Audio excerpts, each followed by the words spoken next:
Hello, कैसे हैं आप लोग? उम्मीद है कि अच्छे होंगे। आज जो संडे है 12/3/2023 का जो करंट अफेयर्स था, मैं जो आपके एग्जाम के दृष्टिकोण से उपयोगी था, मैंने उसी को विस्तृत और क्वेश्चन फॉर्मेट दोनों तरीके से बताने का काम करूंगा। पहला न्यूज़ था सिलिकॉन वैली बैंक, यह भी चर्चा में था। दूसरा H3N2 वायरस, पीछे भी चर्चा हम कर चुके हैं, यह भी चर्चा में था। निर्वाचन आयोग और कर्नाटक चुनाव, यह भी आपके काम का था। समलैंगिकता, यह भी LGBT, यह भी आप लोग जानते होंगे, यह भी न्यूज में था। वरुण और ऑस्ट्रेलिया के व्यापार मंत्री, एक छोटा सा डाटा था, यह भी हम आपको समझा देंगे क्योंकि याद रखना चाहिए। सतीश कौशिक की मृत्यु हो गई, यह किस क्षेत्र से जुड़े हुए हैं, यह भी एक क्वेश्चन फॉर्मेट में होगा। अगला माधव कौशिक और साहित्य अकादमिक पुरस्कार, यह भी चर्चा में था। चीन के नए प्राइम मिनिस्टर, यह भी चर्चा में था। पहली बार अमेरिका में होगा T20 विश्व कप, यह भी आपको जानना चाहिए। माउंट मेरापी ज्वालामुखी यह कहाँ है? सक्रिय ज्वालामुखी है या निष्क्रिय ज्वालामुखी है? Kuno national park. ये टोटल 11 से 12 हमारा टॉपिक था। इसी मुद्दे पे हम लोग क्या करेंगे कि अभी डिस्कशन करेंगे। क्वेश्चन फॉर्मेट में भी होगा और आपका डिस्क्रिप्टिव फॉर्म में भी होगा। दोनों डायमेंशन से आप क्या करेंगे कि समझते चलेंगे और शॉर्ट क्वेश्चन का आंसर आप सॉल्व करेंगे। आज आपका मेंस के दृष्टिकोण से अगर आप देखेंगे तो केवल निर्वाचन आयोग पे क्वेश्चन था। मैं यहाँ पे आपको एक क्वेश्चन आपको मेंस का लिख दूंगा कि आपको मेंस का भी चीज होते चला जाएगा। थोड़ा सा अभ्यास करते चलेंगे तो ये ज्यादा कारगर रहेगा। हम लोग बढ़ते हैं न्यूज की तरफ। नेक्स्ट यही से है ना, आगे हमारा जो पहला क्वेश्चन है सिलिकॉन वैली बैंक। ठीक है, आप सिलिकॉन वैली के बारे में, भारत में भी एक प्लेस है सिलिकॉन वैली, उसके बारे में भी थोड़ा सा जानकारी होगा। न्यूज क्या था, यह जो बैंक है सिलिकॉन वैली अमेरिका का बैंक है। यह जो बैंक है आपका अमेरिकी बैंक है जो दिवालिया हो गया है। वर्ष 2008 में जो मंदी आया था, तो उस समय भी जो वहां का बैंक था दिवालिया के कगार होने के कारण यह स्थिति, मंदी की स्थिति बनी थी। तो इस समय क्या हो गया, यह दूसरा घटना होगा। यह जो बैंक है सिलिकॉन वैली बैंक, यह दिवालिया की स्थिति में है, इसलिए यह न्यूज चर्चा में था। यह बैंक मुख्य रूप से स्टार्टअप और टेक कंपनियों को वित्तीय सहायता देता है। पहला कि ध्यान रखना है स्टेटमेंट में, सिलिकॉन वैली बैंक अमेरिकी बैंक है। और यह दूसरी घटना है, 2008 में जो मंदी आया था, एक मंदी में भी डेट कई बार पूछ दिया जाएगा, तो 2008 याद रखिएगा कि यह दूसरी घटना है कि यह दिवालिया की स्थिति में है। यह जो बैंक है आपका सिलिकॉन वैली बैंक, यह क्या करती थी, ये स्टार्टअप और टेक कंपनियों के लिए वित्तीय सहायता उपलब्ध कराने का काम करती थी। अब आया कि कारण क्या था, क्या रीजन हुआ कि यह सिलिकॉन वैली बैंक दिवालिया की स्थिति में है। तो इसमें हुआ क्या है कि अमेरिका में ब्याज दर जो में बढ़ोतरी हुई है, जिस कारण से यह कंपनी घाटे में चली गई और घाटे के भरपाई के लिए यह अपनी परिसंपत्तियों को बेचकर धन जुटाने का कार्य कर रही है। ध्यान रखना है कि रीजन क्या है कि अमेरिका में ब्याज दरों में बढ़ोतरी हुआ है और ब्याज दर बढ़ने के कारण यह कंपनी जो है घाटे में जा रही थी और घाटे में जाने, यह बैंक घाटे में जा रही थी और जिसने क्या किया कि अपनी परिसंपत्तियों को बेचा। और बेचने क्रम में आप देखे होंगे कि भारत का जो शेयर मार्केट है उस पर भी असर दिखाई पड़ा है। इतना आपको डाटा याद रखना चाहिए सिलिकॉन वैली बैंक के संदर्भ में। एक दूसरा, भारत का सिलिकॉन वैली बेंगलुरु को कहा जाता है, यह भी एक छोटा सा डाटा है, उससे लिंक था। ये आपका पहला न्यूज था। दूसरा क्वेश्चन फॉर्मेट में है, मैंने क्वेश्चन एक सिंपल सा क्वेश्चन, यूपीएससी तो नहीं लेकिन स्टेट में जा सकता है, वनडे में जा सकता है, कि हाल ही में सिलिकॉन वैली बैंक चर्चा में रहा है, यह बैंक किस देश में है। तो आपके ऑप्शन और आंसर दोनों सामने हैं, इसका आंसर होता है अमेरिका। कोई दिक्कत नहीं, यहां तक के क्लियर हो गया बात, एक छोटा सा डाटा था। अब हम लोग बढ़ते हैं न्यूज, अगले न्यूज की तरफ। हमारा न्यूज था फिर क्वेश्चन फॉर्मेट में ही है, इन्फ्लुएंजा बीमारी किस वायरस से होता है। यह भी एक छोटा सा न्यूज है, बहुत ज्यादा इसमें कुछ जानने की जरूरत नहीं है, काफी चर्चा में है। तो आपको पता ही है कि यह वायरस के कारण होता है, तो आपका ऑप्शन का आंसर क्या हो जाएगा, ए हो जाएगा। कोई दिक्कत नहीं है, छोटा छोटा प्रैक्टिस भी आपको कराते जा रहे हैं। एक उपराष्ट्रपति के संदर्भ में भी न्यूज था, लेकिन न्यूज बहुत उस डायमेंशन का नहीं था जो आपको बताना चाहिए था, लेकिन फिर भी हमने एक प्रैक्टिस कराने के लिए एक अनुच्छेद रखा है। उपराष्ट्रपति के संदर्भ में दिए गए अनुच्छेद में कौन सही नहीं है, ध्यान रखना है कौन सही नहीं है, क्योंकि छोटी छोटी शब्दों पे क्या होगा, कई बार हम लोग क्या करते हैं जब क्वेश्चन बनाते रहते हैं तो यहाँ लास्ट वाला एरिया नहीं देख पाते हैं, इससे भी आपका क्वेश्चन गलत हो जाता है और आप बाहर हो जाते हैं। तो उपराष्ट्रपति का पद और अधिकार लिखा हुआ है और अनुच्छेद लिखा हुआ है, तो उपराष्ट्रपति के पद की चर्चा अनुच्छेद 63 में, ये सही है। निर्वाचन 66 में, यह भी सही है। कार्यकाल 67, यह भी सही है।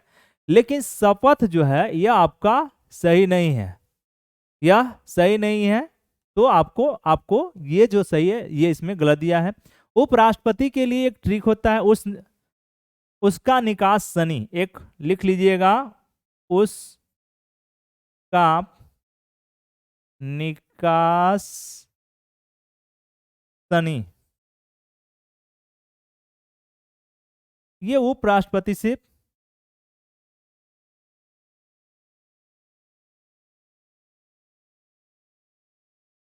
उसका निकास शनि,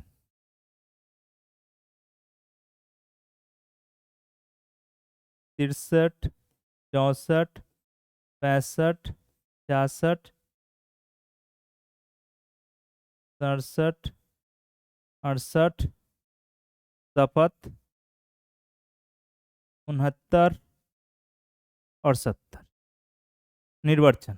ठीक है, ये आपके राष्ट्रपति महोदय से रिलेटेड ट्रिक है।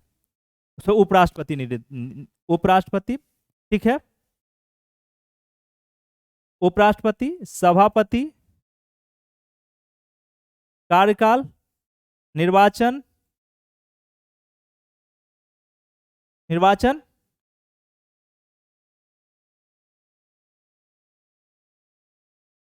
निर्वाचन, आपका निर्वाचन के बाद समय, शपथ, निर्वाचन, ये आपका उस तरीके से आप लिख लीजिएगा। एक छोटा सा ट्रिक है, आप ध्यान दे लेंगे तो यहां से आपका कंप्लीट हो जाएगा। उसका निकास शनि, ये टोटल उपराष्ट्रपति से रिलेटेड आपका ये अनुच्छेद था, इसलिए मैंने बता दिया। तो ये आपका डी ऑप्शन, तो एक छोटा सा प्रैक्टिस हो गया है। अगला है, हाल ही में भारत यात्रा पर रहे डॉन फरेल, डॉन फरेल किस देश के व्यापार मंत्री हैं? ये चर्चा में था, अभी ऑस्ट्रेलिया का न्यूज हमने कई बार पढ़ा है आपको, तो याद रखना है कि यह ऑस्ट्रेलिया के व्यापार मंत्री है। इसका सही आंसर सी हो जाएगा। तो ये आपका न्यूज था। अगले न्यूज की तरफ हम लोग चलते हैं। निम्नलिखित कथनों में कौन सही है, ध्यान रखना है, फिर कौन सही है कह रहा है, तो कौन सही है? तो देखा जाए, ऑस्ट्रेलिया के व्यापार मंत्री डॉन फरेल है, यह पहला स्टेटमेंट आपका सही दिया गया है।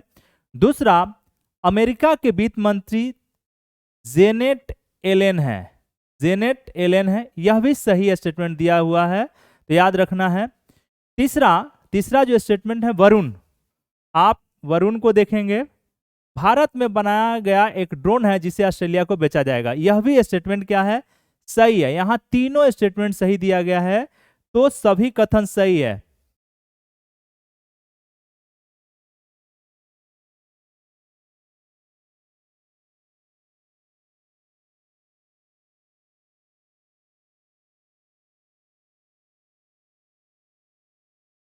ये वाली, अच्छा, ये तो इसमें तीनों स्टेटमेंट क्या है कि सही दिया गया है, मतलब डी ऑप्शन हो जाएगा, डी ऑप्शन हो जाएगा कि सभी कथन क्या है? सही है। यहां तक के बात आपको समझ में आ गया हो, क्वेश्चन फॉर्मेट में था। अब आया है निर्वाचन और कर्नाटक चुनाव। हमने बार बार कहा, मैं इस पर मेंस का एक क्वेश्चन लिख दूंगा, आप उसका प्रैक्टिस करेंगे कि निर्वाचन आयोग के बिना लोकतंत्र अधूरा है।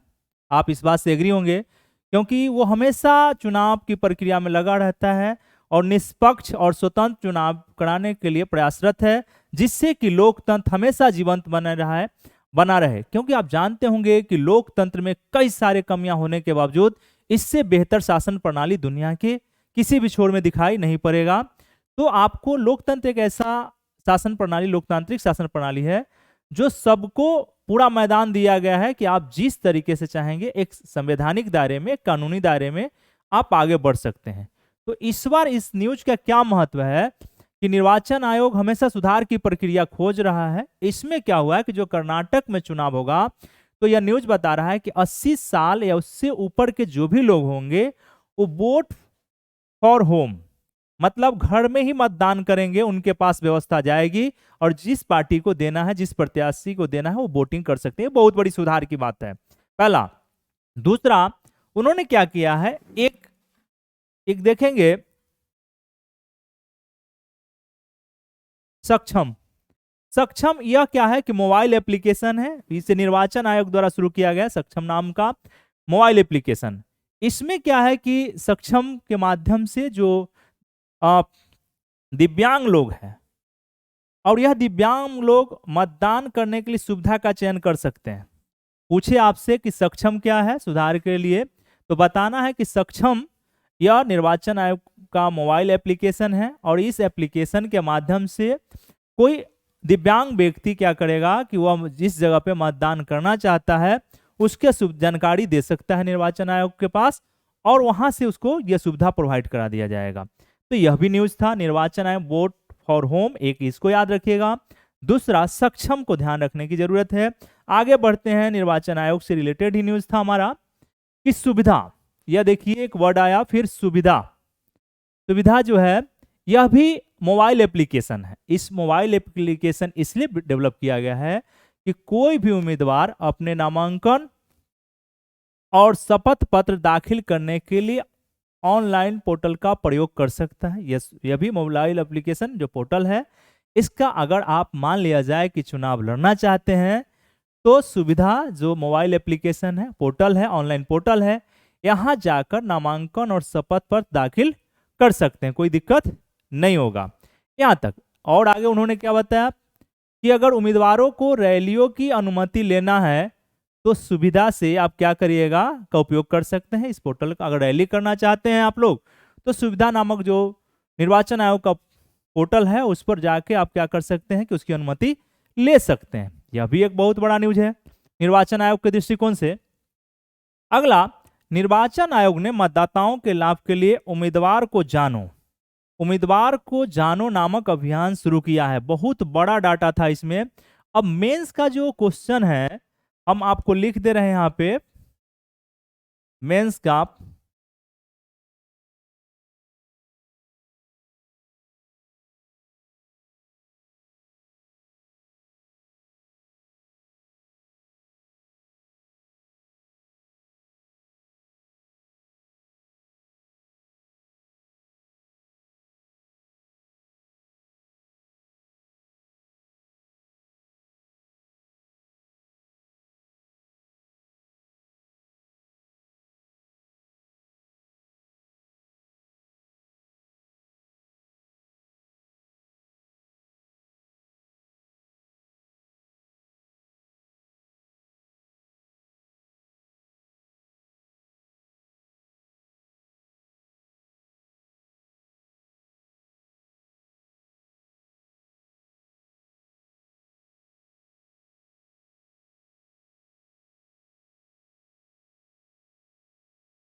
क्वेश्चन है, निर्वाचन प्रक्रिया के तहत सुधार लोकतंत्र को गतिशीलता प्रदान करती है। यह स्टेटमेंट है क्योंकि अब ज्यादातर क्वेश्चन इस तरीके से दिखाई पड़ते हैं।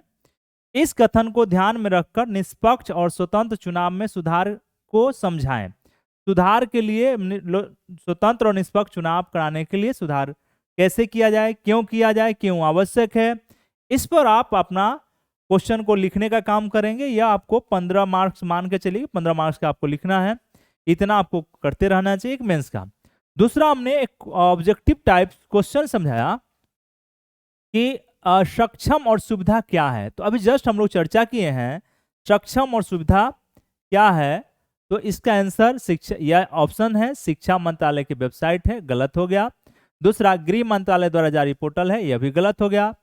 तीसरा, चौथा डी देखिए, तीसरा निर्वाचन आयोग द्वारा जारी पोर्टल है, ये सही हो गया। और चौथा है संस्कृति मंत्रालय द्वारा जारी पोर्टल, जो गलत हो गया। तो आप इस तरीके से क्वेश्चन का भी अभ्यास करते चलेंगे, यह भी जरूरी है आपके लिए। अगला जो हमारा न्यूज है हम लोग देखते हैं उसको, समलैंगिक शादियां और सर्वोच्च न्यायालय। यह क्वेश्चन आपके इंटरव्यू में पूछे जा सकते हैं और आप एस्से में भी इसका यूज कर सकते हैं कि ब्रिटिश पीरियड में जो आईपीसी की धारा 377 था, इसको लेकर कानून बनाया गया था कि कोई भी व्यक्ति समान लिंग के साथ अगर सेक्सुअल रिलेशन बनाता है तो पनिशेबल है। और उस पर नाज फाउंडेशन ने क्या किया कि दिल्ली हाई कोर्ट में याचिका दायर की कि इसमें सुधार हो सकता है, ये क्योंकि यह संविधान से जुड़ा हुआ है। और नाज फाउंडेशन के पिटीशन के आधार पर ही दिल्ली हाई कोर्ट ने इस पर निर्णय उसके पक्ष में दिया कि उनका मौलिक अधिकार है। लेकिन आगे चल के कुछ समय के लिए सुप्रीम कोर्ट ने इसको रोक लगा दिया गया था, और रोक लगा देने के बाद पुनः सुप्रीम कोर्ट में क्या हुआ कि यह मामला गया, पहले समलैंगिकता पर जब मामला गया तो संविधान को के दायरे में रखते हुए सुप्रीम कोर्ट ने इस कानून को आईपीसी की धारा 377 का जब मूल्यांकन किया, जांच पड़ताल किया, तो आज का वैश्विक परिदृश्य और संविधान और कानून को ध्यान रखते हुए उन्होंने निर्णय दिया कि यह व्यक्ति के मौलिक अधिकार आर्टिकल 14, 15 और 21 का उल्लंघन कर रहा है। इसलिए समलैंगिकता की जो कानून था ब्रिटिश पीरियड का, उसे असंवैधानिक घोषित करने का काम किया। और यह निर्णय आपको दिखाई पड़ेगा 2018 में ऐसा निर्णय दिया गया था। अब क्या हुआ है कि हाल ही में आप देखेंगे कि पुनः एक याचिका आई है, अरुंधति काटजू की एक याचिका आई है।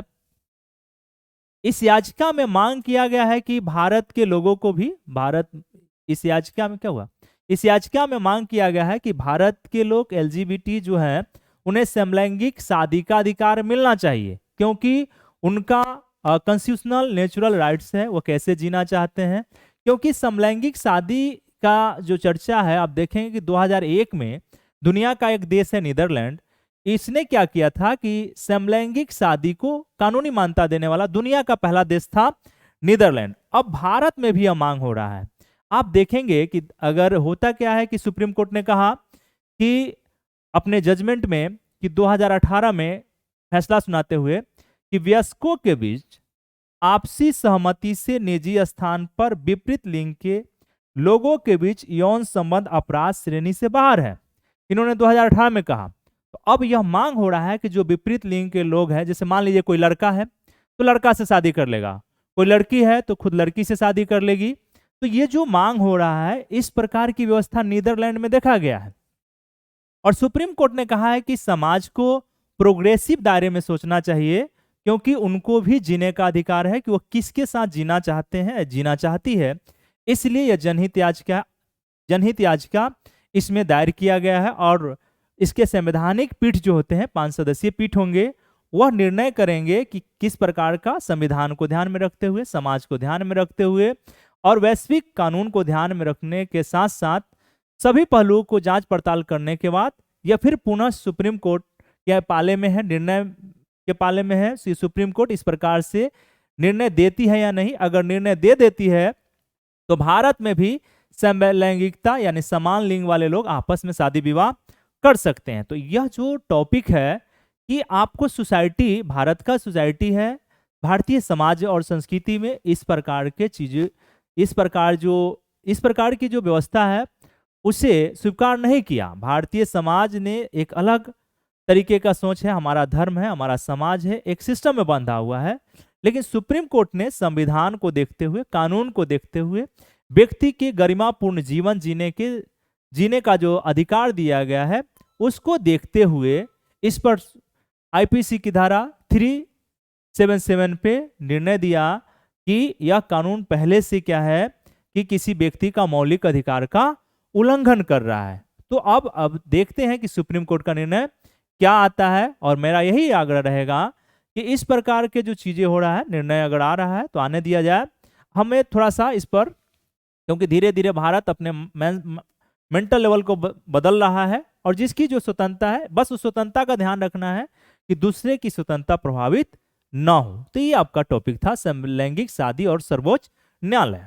अब हमारा नेक्स्ट जो टॉपिक है, एक क्वेश्चन फॉर्मेट में है कि हाल ही में सतीश कौशिक की मृत्यु हो गई, वे किस क्षेत्र से जुड़े हुए हैं? उनका क्षेत्र किस क्षेत्र से जुड़ा हुआ रहा है? सतीश कौशिक, ये आपका सतीश कौशिक लिखा हुआ है। तो पहला ऑप्शन है समाज सुधारक, दूसरा ऑप्शन है अभिनेता एवं फिल्मकार, तीसरा ऑप्शन है आपका कहानीकार, और चौथा ऑप्शन है खिलाड़ी। तो इसका जो मेन आंसर होगा अभिनेता और फिल्मकार है। पूछे आपसे सतीश कौशिक की मृत्यु हो गई है, वह किस क्षेत्र से जुड़े हुए हैं, तो बताना है आपको कि अभिनेता और फिल्मकार हैं। यह था। अगला जो न्यूज था क्वेश्चन फॉर्मेट में है कि कूनो नेशनल पार्क किस राज्य में स्थित है? कूनो नेशनल पार्क किस राज्य में स्थित है? तो ध्यान रखना ऑप्शन है बिहार, उत्तर प्रदेश, मध्य प्रदेश और कर्नाटक। एक छोटा सा आपका आंसर था, आपको ध्यान रखना है कि इसका आंसर मध्य प्रदेश होगा। यहाँ पे हमने लिख भी दिया है कि नामीबिया से लाए गए चीता ओवान एवं मादा चीता आशा को कूनो नेशनल पार्क मध्य प्रदेश में छोड़ा गया है। तो ये आपका आंसर भी नीचे 2 लाइन का हमने लिख दिया है, यह भी आपका क्वेश्चन था। नेक्स्ट हमारा जो क्वेश्चन है, साहित्य अकादमी के नए अध्यक्ष किसे बनाया गया है? साहित्य अकादमी के नए अध्यक्ष किसे बनाया गया है? तो उसमें लिखा हुआ ऑप्शन में माधव कौशिक, मुल्लैपुरम, कुमुद शर्मा और बद्री नारायण, यह 4 ऑप्शन दिए गए हैं, और इसका जो सटीक आंसर है माधव कौशिक। क्या नाम है उनका? साहित्य अकादमी के नए अध्यक्ष का नाम है आपका माधव कौशिक। तो या इससे आगे हम लोग देखते हैं अब हुआ क्या कि साहित्य अकादमी का जो अध्यक्ष पद का चुनाव हुआ है, इस चुनाव में क्या हुआ कि माधव कौशिक साहब ने कन्नड़ लेखक है मलयपुरम को पराजित करके उन्होंने अध्यक्ष पद जीतने का काम किया है। पहला स्टेटमेंट। तो कोई पूछे साहित्य अकादमी के अध्यक्ष कौन बनाए गए हैं, तो माधव कौशिक। एक, किसे हरा के, तो कन्नड़ लेखक मलयपुरम को पराजित किए हैं, दूसरा स्टेटमेंट। तीसरा, कुमुद शर्मा। साहित्य अकादमी के 70 सालों के इतिहास में ऐसा पहली बार हुआ है कि इस चुनाव में पहली एक महिला सी राधाकृष्णन को पराजित करके उपाध्यक्ष बनी है। तो याद रखना है कि कुमुद शर्मा कौन है, एक महिला है, और 70 साल के इतिहास में ऐसी पहली बार हुई है जो कोई महिला साहित्य अकादमी के क्षेत्र में उपाध्यक्ष पद पर पहुंची है। बहुत बड़ी बात है, छोटा चीज नहीं है कि कितना आप सोच सकते हैं कि महिलाओं को अभी कितना आगे बढ़ने और बढ़ाने की जरूरत है। तो यह भी न्यूज आपके लिए उपयोगी था। अगला साहित्य अकादमी पुरस्कार 2023 का चर्चा किया था, मैं सब इसमें नहीं लिखा हूं, लेकिन जो काम का है, बद्री नारायण जी को हिंदी के लिए मिला है, अनुराधा राय को अंग्रेजी के लिए, अजीत आजाद को मैथिली के लिए, और फारूक फयाज को कश्मीरी के लिए। यह 4 नाम आप याद रखना चाहिए आपको। साहित्य अकादमी पुरस्कार 2023, ठीक है। बद्री नारायण हिंदी, अनुराधा राय अंग्रेजी, अजीत आजाद को मैथिली, और फारूक फयाज कश्मीरी। ये छोटा सा न्यूज था। तो अब देख रहे होंगे कि न्यूज का भी ट्रैक बदल रहा है। पुरस्कार से पहले जितना फोकस किया जाता था पुरस्कार से रिलेटेड, अब कम पूछे जाते हैं।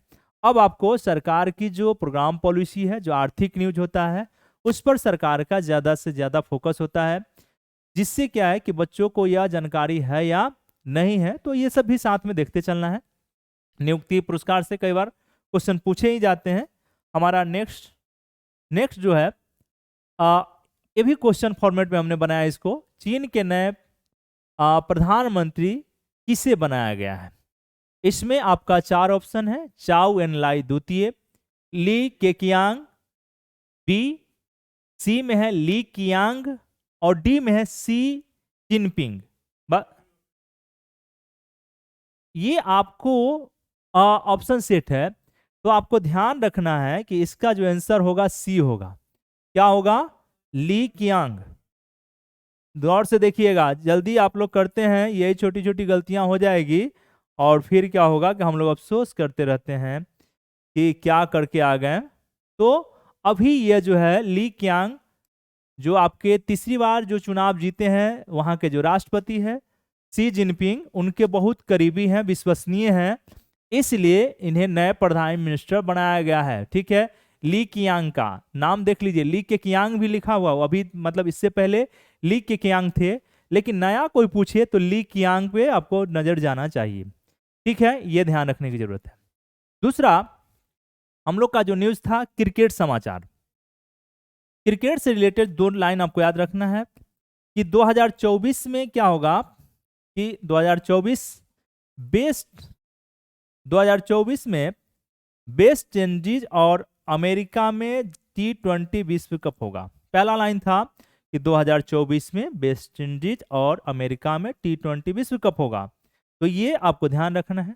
दूसरा कि अमेरिका में पहली बार कोई अंतर्राष्ट्रीय क्रिकेट परिषद आईसीसी का टूर्नामेंट आयोजित किया जाएगा। एक बहुत बड़ा न्यूज है कि अमेरिका में पहली बार, गौर से सोचने की बात है कि अमेरिका में क्या होगा कि पहली बार कोई अंतर्राष्ट्रीय क्रिकेट परिषद का टूर्नामेंट आयोजित किया जाएगा। तो अगर पूछ दिया जाए कि कहाँ पे आयोजित किया जा रहा है, तो फिर हमने इसी तरीके से मैंने सोचा कि एक क्वेश्चन आपको बना देते हैं। तो हमने एक क्वेश्चन लिखा कि आईसीसी के द्वारा पहली बार किस देश में विश्व कप आयोजित किया जाएगा, पहली बार यह टूर्नामेंट कराया जाएगा, भी हो सकता है। तो इसमें लिखा हुआ ऑप्शन में घाना, अमेरिका, कनाडा और जर्मनी। आपका सही आंसर क्या होगा? अमेरिका। सही आंसर क्या होगा? अमेरिका। तो ये आपको ध्यान रखने की जरूरत है। ये इतने सारे न्यूज थे। देखते हैं हम लोग अगले न्यूज की तरफ बढ़ते हैं। अब हमारा जो न्यूज है ज्वालामुखी से रिलेटेड है। हाल ही में समाचार में रहा माउंट मेरापी ज्वालामुखी के संदर्भ में, माउंट मेरापी ज्वालामुखी के संदर्भ में कौन सा कथन सही है? या 3 स्टेटमेंट दिया गया है क्वेश्चन फॉर्मेट में आपका। हाल ही में समाचार में रहा माउंट मेरापी ज्वालामुखी के संदर्भ में कौन सा कथन सही है? पहला स्टेटमेंट है यह ज्वालामुखी इंडोनेशिया में है, पहला स्टेटमेंट है इसका। दूसरा, यह एक सक्रिय ज्वालामुखी है, दूसरा स्टेटमेंट है आपका। तीसरा, यह एक निष्क्रिय ज्वालामुखी है। तो आपको पहला स्टेटमेंट सही है और दूसरा स्टेटमेंट सही है। ऑप्शन में देखेंगे, अगर ढूंढेंगे तो बी ऑप्शन पे जाएगा, इसलिए बी ऑप्शन है। एक आपका होमवर्क रहेगा आपका कि आप कृपया करके जितने विश्व के ज्वालामुखी है, ज्वालामुखी, भारत के भी ज्वालामुखी, ठीक है, ये दोनों को आप क्या करेंगे कि आप लोग क्या करें कि मैप पे जाके इसको लोकेट कर ले, देख लें, क्योंकि यहां से भी कई बार क्वेश्चन पूछे जाते हैं, क्योंकि चर्चा में है, न्यूज की चर्चा में है, इसलिए मैंने इस न्यूज को कहा कि आपको बता देता हूं। तो आपसे कोई पूछे कि भाई माउंट मेरापी ज्वालामुखी कहाँ है, तो सीधा आप जवाब देंगे कि सर इंडोनेशिया में है और यह सक्रिय ज्वालामुखी है। बस दोनों लाइन आपका काम कंप्लीट हो जाएगा 2 स्टेटमेंट से। बात समझ में आ रहा होगा। तो आज का जो न्यूज है, जो काम का न्यूज था, मैंने आपको बताया। मैं हम लोग फिर मिलेंगे नेक्स्ट न्यूज में और उम्मीद है कि आप लोग अच्छे से प्रिपरेशन कर रहे होंगे। और लास्ट में यही कहेंगे कि जो भी मैंने न्यूज अभी तक दिया है एग्जाम के दृष्टिकोण से, तो आप लोग उसका अच्छे से लाभ उठाएं। दूसरा, आप कि सारथी फॉर सिविल सर्विस जो दिल्ली के केंद्र में कार्यरत है, आप उसे लाइक करें, यूट्यूब पर जाकर सब्सक्राइब करें और शेयर भी कर दें अगर आपको लगता है कि नहीं इससे लाभ हो रहा है तो। अन्यथा तो फिर आप बहुत सारे चीज़ आपको यूट्यूब पर मिल जाएंगे, आप उसका भी यूज कर सकते हैं, कोई दिक्कत नहीं है। तो उम्मीद करूंगा कि जो जिन्हें भी यूपीएससी देना है, यूपीपीसीएस देना है, बीपीएससी देना है या वनडे एग्जाम के लिए, जितने भी हमारे विद्यार्थी सारथी फॉर सिविल सर्विस से जुड़े हुए हैं, प्लीज़ कृपया आप मुझे प्रमोट करें और सारथी फॉर सिविल सर्विस को प्रमोट करें, जिससे कि मैं इसी तरीके से आपको हमेशा आपके करियर के लिए एक सहायक के रूप में भूमिका अदा करूं। बहुत बहुत धन्यवाद।